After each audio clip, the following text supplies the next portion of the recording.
Di antara nikmat-nikmat Allah yang tidak mampu kita membilang atau menghitung, apalagi merinci, saking banyaknya. Wa in ta'uddu ni'mat Allahi la tuhsuha. Dan jika kamu menghitung, membilang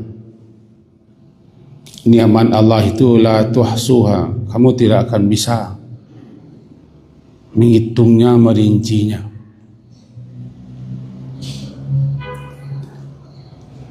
Kita berkewajiban untuk mensyukuri segala nikmat Allah itu, tetapi syukur kita itu tidak bara dibanding dengan nikmat. Bahkan orang yang bersyukur itu sendiri pun tidak lo bara. Qalilam ma tashkurun, amat sedikit kamu itu yang bersyukur, syukur yang sebenar-benarnya, bukan syukur-syukur.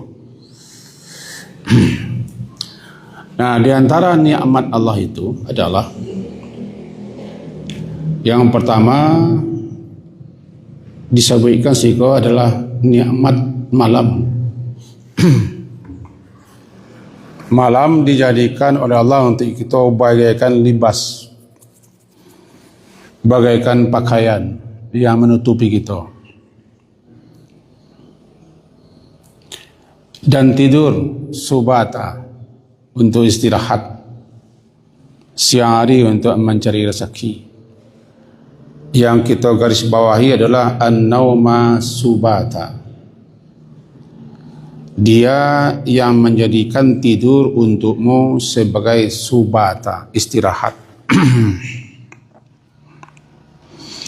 Tidur itu nikmat yang amat sangat jarang manusia-manusia yang menyadari tidur itu nikmat, kecuali orang yang sulit untuk tidur, payah untuk tidur, apalagi sedang sakit, di mana ubek daripada sakit itu salah satunya kan bisa tidur. Makanya ketika kita jaga tidur, jaga lalu, kita puji Allah atas nikmat tidur. Alhamdulillahilladzi ahyana ba'da ma amatana wa ilaihin nusyur. Nah, kalimat alhamdulillah itu kan kalimat pujian. Karena memang Allah Maha terpuji. Kita puji Allah, Allah pemilik puji. Itu kita puji Allah, Allah tu Maha terpuji, Hamid. Innaka Hamidum Majid. Dan kita puji Allah untuk mensyukuri nikmat Allah. Kata para ulama, andaikan kita habiskan umur kita hanya untuk memuji Allah, maka belum seberapa dibanding dengan nikmat. Untuk mensyukuri nikmat mata kita bisa berkedip saja, belum bisa kita lah. Karena mata kita kok berkedip, data itu tidak terbilang. Nah, salah satunya tadi kita katakan naum, an-nauma subata. Tidur. Tidur itu disebut dengan saudara kandung mati.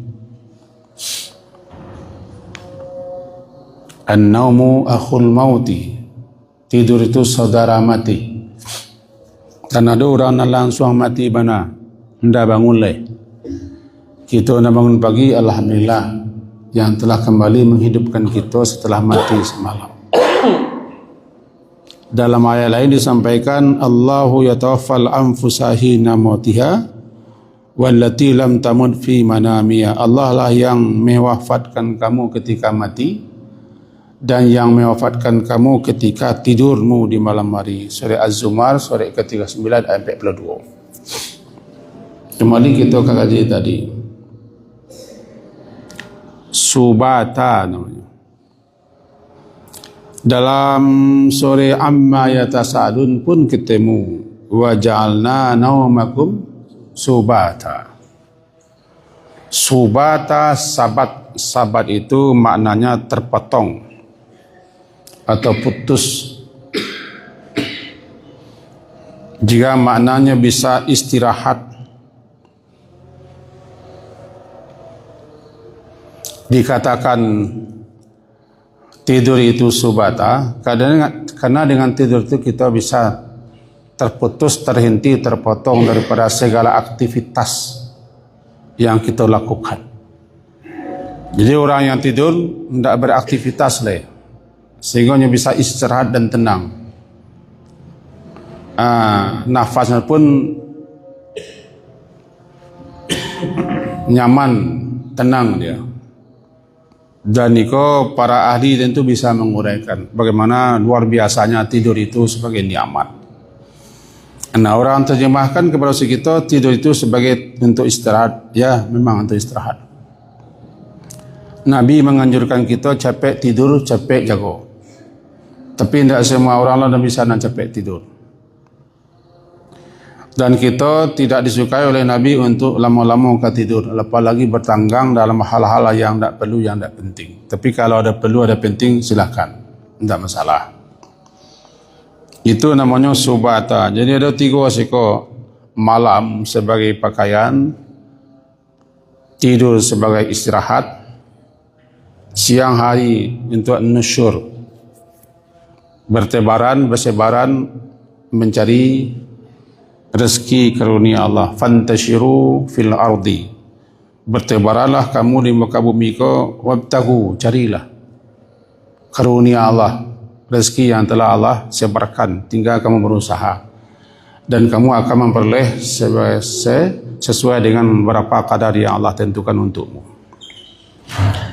Nah, dalam tidur itu kitalah dituntun oleh Nabi. Karena Nabi kita itu mengajari kita, menuntun kita bukan hal-hal yang bersifat akhirat saja. Bukan hal-hal yang bersifat keimanan atau akidah tauhid saja. Bukan hal-hal yang masalah ibadah-ibadah saja. Tidak. Beliau menuntun kita, membimbing kita, menunjuki kita, mengajari kita dalam masalah-masalah duniawi pun. Tapi bukan dalam masalah kerajo. Adab-adab,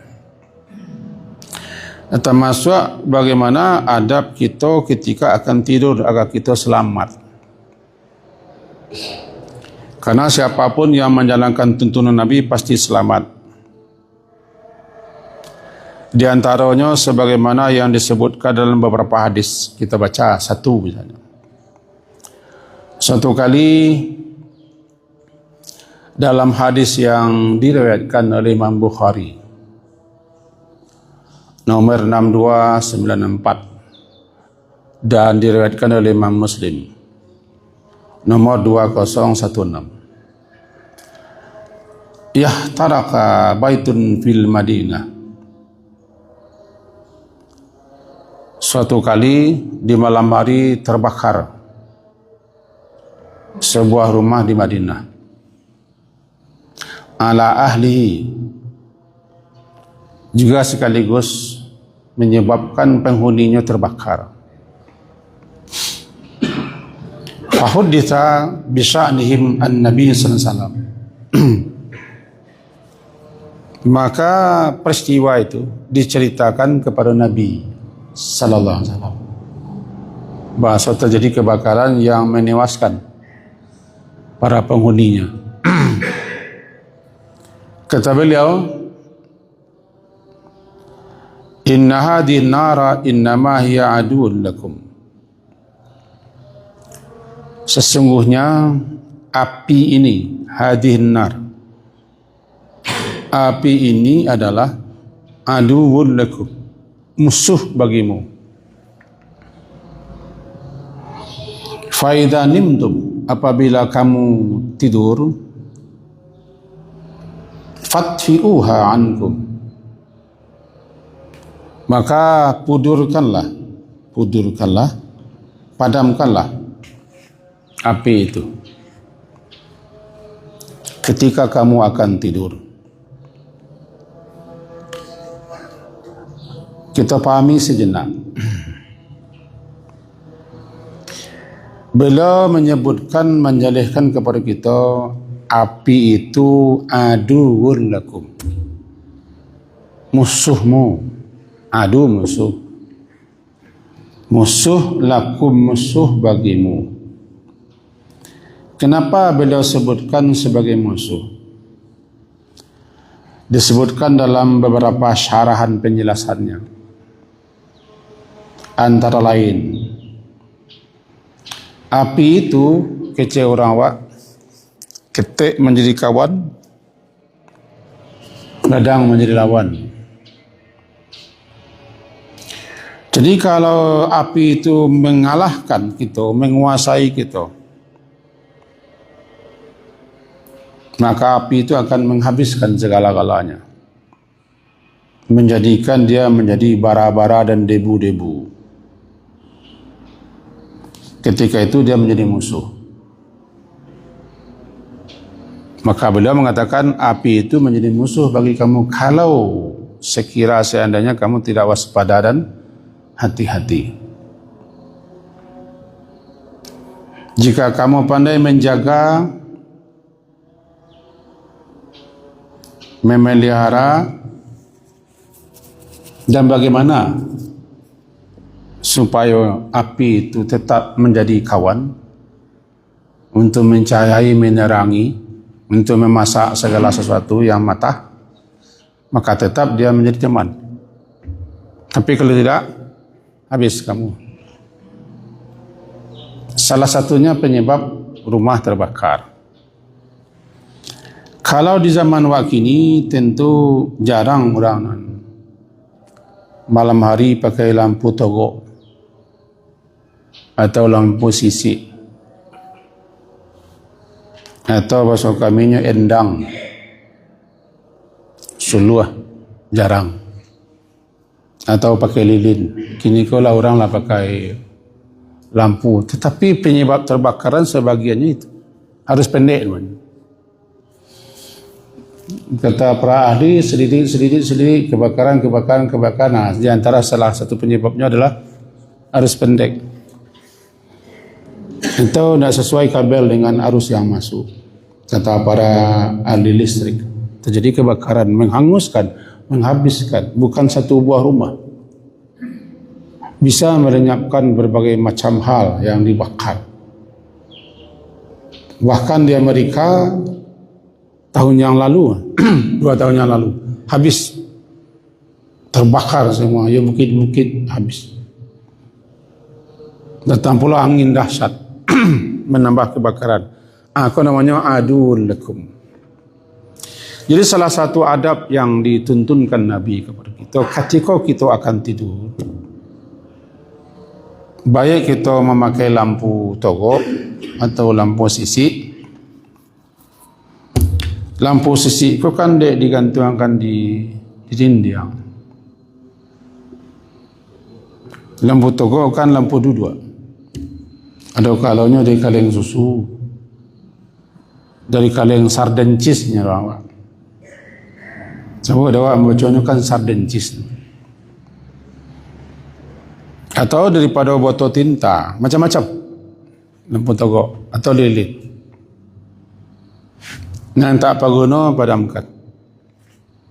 Tiba di lampu listrik, cabut hubungan sesuatu.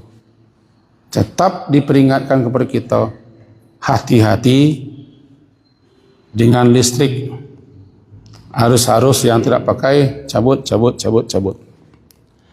Lebih-lebih orang yang suka lasak, lesek, pandai-pandai tangguh untuk lepas sambung, colokan banyak, terbakar dia. Jadi Nabi bilang kepada api, tapi jauh Nabi mengisyaratkan kepada penyebab timbulnya api. Sampai situ Nabi mengingatkan kita bagaimana mestinya kita tu berbuat sebelum tidur agar kita selamat. Padamkanlah api. Hati-hati waspada dengan api. Bahkan ketika kita akan meninggalkan rumah, semuanya cabut sekelar-sekelar. Jangan biarkan segala sesuatunya terhubung. Di Makkah, Ketika itu tidak salah ambo tinggal di Jarwal. Sebagian tinggal di Aziziyah, Asyamaliyah. Maka terbakarlah satu tingkat lantai hotel sampai tinggal para haji. Ketika itu ambo masih menjadi pembimbing haji. Kiranya penyebabnya orang awak pai salat ke Masjidil Haram dari Aziziyah ke Masjidil Haram tu dua auto. Kiranya colokan masih nyambung, colokan agak rice cooker. Nyambung terus. Beda antara awak sunan. Kangus membakar jadinya. Ini pulang tak bila-bila pulang. Sudah cucunya hanya pelai. Entah lupa Messi entah manga. Terbakar. Jadi walaupun tak malam hari, kalau kita berangkat ke mahkamah, tetap kita itu di samping sunnah Nabi. Jadi demi untuk keselamatan kita. Nabaan ini ada kita nak laki-laki itu kepada orang-orang yang tak laki-laki. Lamatian tu, dah baca buku itu. Alah nyanyian apa? Ya perlu dia nyanyi agak tangka ke bisa. Cabut. Jangan pabian jadi. Sambung. Apalagi kalau ambo dia berteman dengan orang PLN. Kan ada banyak colokan. Talinya ke colokannya sini ketik, nanti disambung siko. Kadang tidak sesuai harus terbakar. Itu pun pernah terjadi di Tampek Jando Ambon Alamu.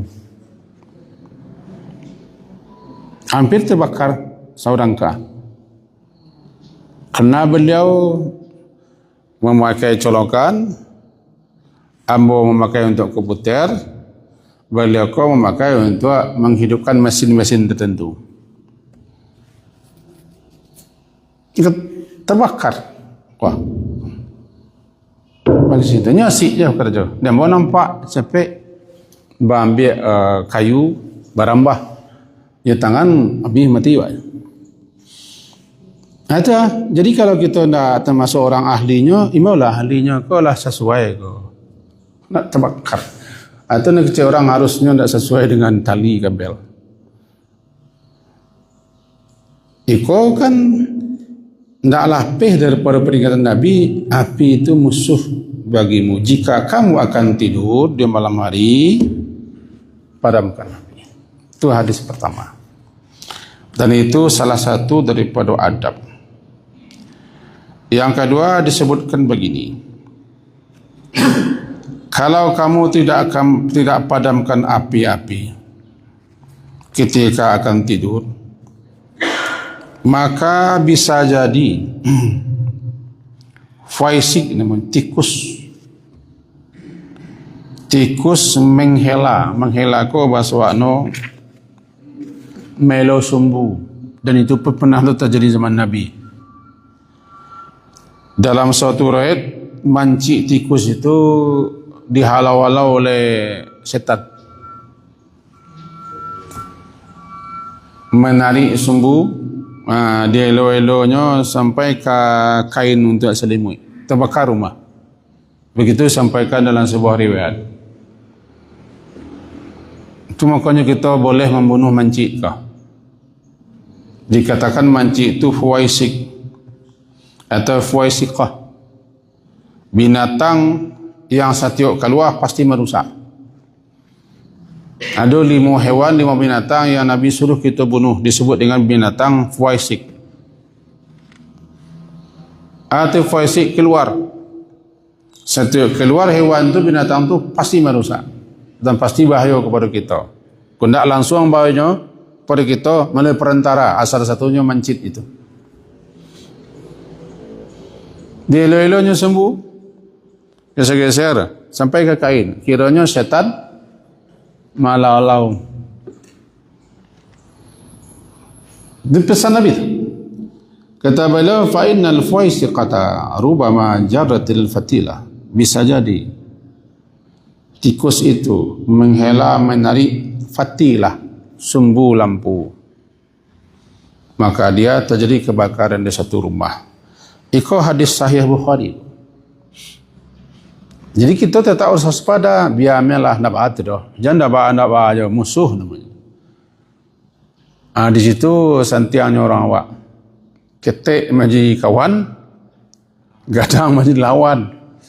Kan dalam bahasanya itu. Maka tetaplah dia menjadi kawan, jangan sampai menjadi lawan. Jangan jadi lawan. Dalam sebuah riwayat membacakan bapak-bapak dan ibu penting. Dikatakan begitu. Idza sami'tum nubahal kilab. Apabila kamu mendengarkan lolongan wawau anjing. Namanya nubah atau nibah.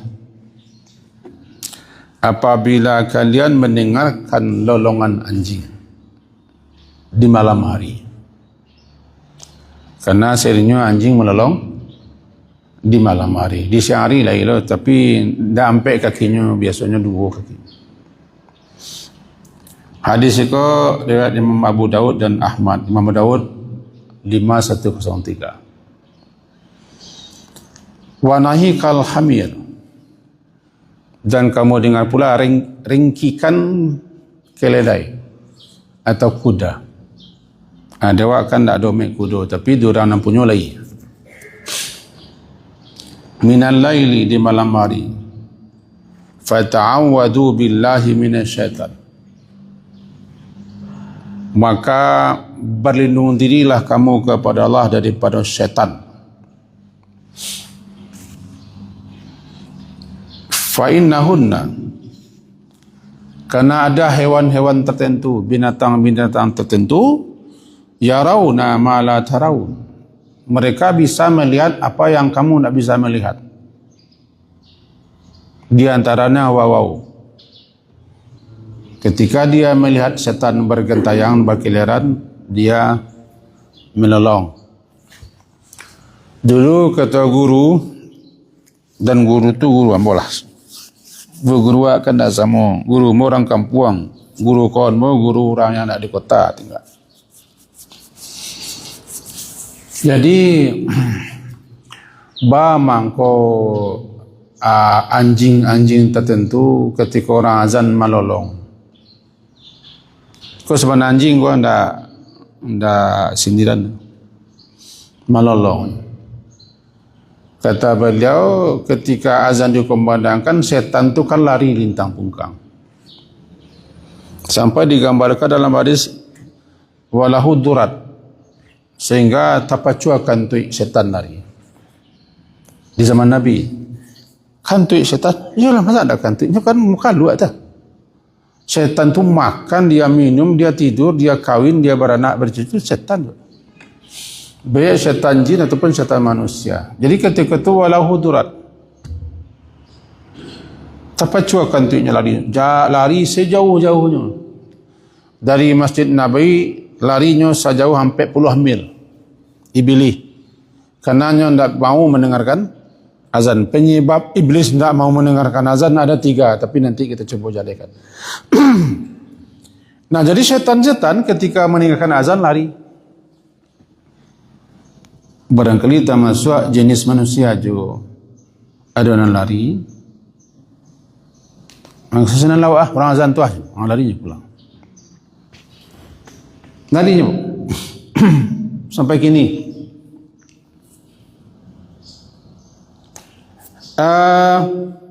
Lalu wawau yang mencelik syaitan lari ke melolong. Dalam beberapa penjelasan kita pun dengar bahawa kalau nampak di kalian, ambo lupa kitabnya, tapi ambo baca mana, nampak di kalian setan-setan tentu menjelmakan diri dalam sosok tertentu, bukan halu, sebenarnya nampak sesuatu makhluk aneh, menjelma, menakutkan, maka azanlah sebagai azannya akan salat, akan lari. Azanlah sebagaimana azan dan salat dia akan lari. Bahkan ketika terjadi kebakaran hebat, azanlah. Itu dalam kitab Syarah Al-Azkar.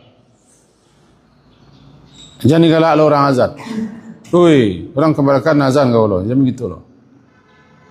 Begitu anjuran ulama. Kenapa? Karena api itu kadang-kadang besarnya ditiup oleh setan-setan. Dihambui oleh para setan. Makin kadang. Azan kita, setan itu lari. Wallahu a'lam. Tapi itu penjelasan para ulama dalam memahami tentang fadilah azan. Jadi waw atau anjing kau mencari setan dia. Setan. Siapa yang Nabi? Termasuk keledai juga melihat setan. Tetapi adalah hewan tertentu melihat malaikat. Melihat kehadiran malaikat seperti kuda.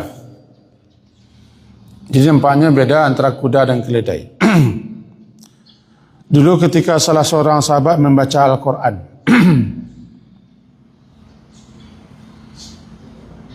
ketika itu kudanya sedang dipautkannya, meringkik kuda. Lalu berhentinya baca Quran. Maka kuda tadi berhenti menekik dan mengelinjang. Berhentinya. Dia kuda cokotlah berhenti meringkik dan mengelinjang. Kembalinya lanjutkan bacaan Al-Quran. Kembali kuda yang meringkik dan mengelinjang, tentu kembalinya berhenti. Diulang ketiga kali, kembali sama, langsung hentikan baca Quran. Kemudian nya berhenti itu dia khawatir anaknya Yusuf nama anaknya beko tapijak di kuda. Kerana nya baca Quran, kuda dipautkan, anaknya lalu. Tiba-tiba ada segumpalan cahaya berbentuk awan cepat naik membumbung ke langit. Diceritakannya ke Nabi. Pesan Nabi ringkasnya, kenapa engkau tidak lanjutkan bacaan sampai pagi, sampai subuh? Sehingga kami pun dapat melihat. Itulah malaikat-malaikat. Ini malaikat hadir, nampak jadi di kuda. Jadi ada hewan-hewan, binatang-binatang tertentu yang kalian tidak nampak, tetapi para hewan-hewan bisa menampak. Itu yang disebutkan dalam hadis tadi, mereka itu melihat apa yang tidak kalian lihat. Namanya yarawna. Mereka melihat apa yang tidak kalian lihat. Kemudian oleh sebab itu aqillul khuruja idza hadatil rajul. Jangan cokna keluar rumah ketika malam hari kalau tidak ada pentingnya. Pesan Nabi begitu. Saketeklah jangan cok bana kalau tidak perlu keluar rumah. Kenapa begitu? Fa inna Allah azza wa jalla yabuthu fi lailihi min khalqi ma yasha. Karena Allah Subhanahu wa taala melepaskan di malam hari makhluk-makhluk tertentu apapun yang Allah kehendaki, seperti hewan-hewan yang keluar di malam hari, seperti setan-setan yang berkeliaran di malam-malam hari. Dan malam hari itu adalah identik dengan kejahatan. Bukan malamnya yang jahit, tapi suasana malamnya dipergunakan orang untuk bebek jahit. Makanya dalam surah Al-Falaq, babuji bana min syarri ghasiqin idza waqab, daripada kejahatan malam apabila dia mulai gelap gulita. Karena suasana malam itu mendukung. Kenapa setan gembira dengan kedatangan malam? Karenanya senang dengan malamnya bisa berkeliaran. Dia mencari tempat-tempat namanya bisanya masuk, di mana bisa menginap, di mana bisa makan dan seterusnya. Itu setan-setan. Pesan Nabi begitu. Jadi jangan cok bana dan pasari bana kalau rumah di malam hari. Karena ada makhluk-makhluk Allah tertentu yang keluar di malam hari dan mencari makan di malam hari atau melakukan pekerjaan di malam hari. Maka adalah nanti namanya binatang malam, hewan malam. Bahkan ada nanti namanya bunga sedap malam. Bunga sedap malam ku dua maknanya. Ada na sabana bunga, ada na sabana bunga nan cek lain. Kalau kaji bersejarahnya, kupu-kupu di siang hari mencari makan dalam taman. Kupu-kupu di malam hari mencari makan dengan senyuman. Itu bunga sedap malamnya. Jadi apa lah aku nak hadis ni bu? Caca hadis lah. Tak sunnah ke dah bu? Tak sunnah. Cuma bentun-bentun. Jadi bukan malamnya, tapi suasana malamnya dipakai kesempatan. Bahkan ada itu hewan-hewan malam keluar mencari makan. Misalnya kelelawar, kelaluang, ular, dan binatang-binatang pasir itu malam keluar. Jana cok benar keluar kerja Nabi malam hari. Karena ada makhluk-makhluk tertentu. Dan kemudian lanjutan hadis kita persingkit. Ada 3 minit lain atau 5 minit lain. Ajiful abwab. Tutuplah pintu-pintu rumah ketika lah sanjo. Lalu sebutlah wazkur smallahi alaiha. Ketika menutup pintu rumah tu sebut nama Allah.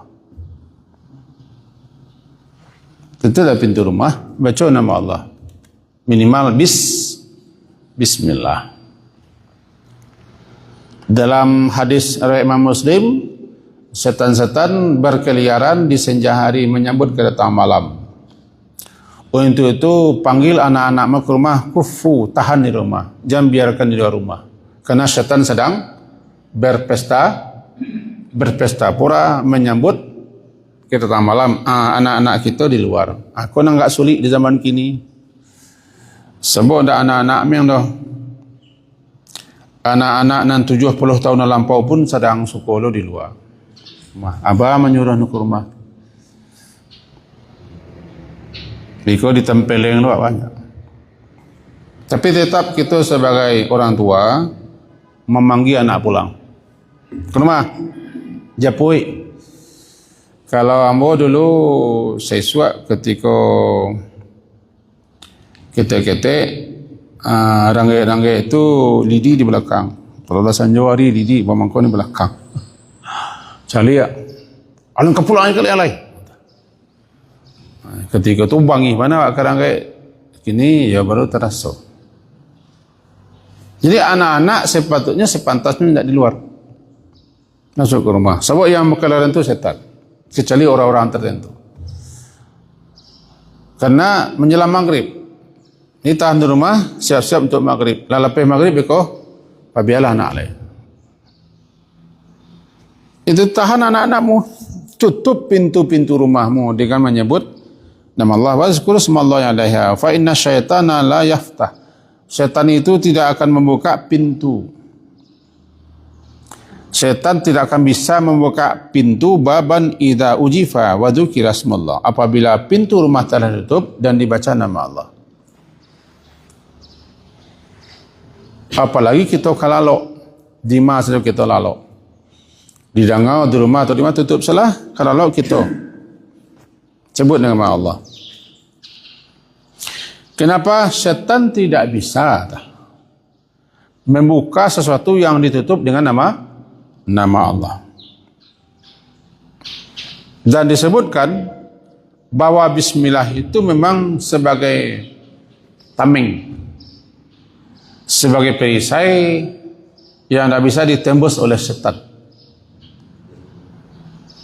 Maka apabila kita telah memilih sesuatu dengan bismillah, dengan sungguh-sungguh membaca, penuh harap, maka syaitan tidak bisa ikut. Makanya ketika makan baca bismillah, syaitan tidak ikut. Ketika lalok baca bismillah, syaitan tidak ikut. Ketika masuk WC, kita awali dengan bismillah, baru baca Allahumma inni a'udzubika minal khubuthi wal khaba'ith. Dan syaitan kita tidak digaduh oleh syaitan. Begitu seterusnya. Penting bismillah mengawali semua perbuatan, dan tutuplah bejana-bejanamu wadah-wadah yang kamu pakai untuk meletakkan makanan dan minuman dengan bismillah. Walaupun tak ketemu tutupnya, letakkan sesuatu yang bisa letak di atas. Misalnya kau wadah tak ketemu penutup, ana bisa. Walaupun tak rapik, tak masalah, tutup bismillah.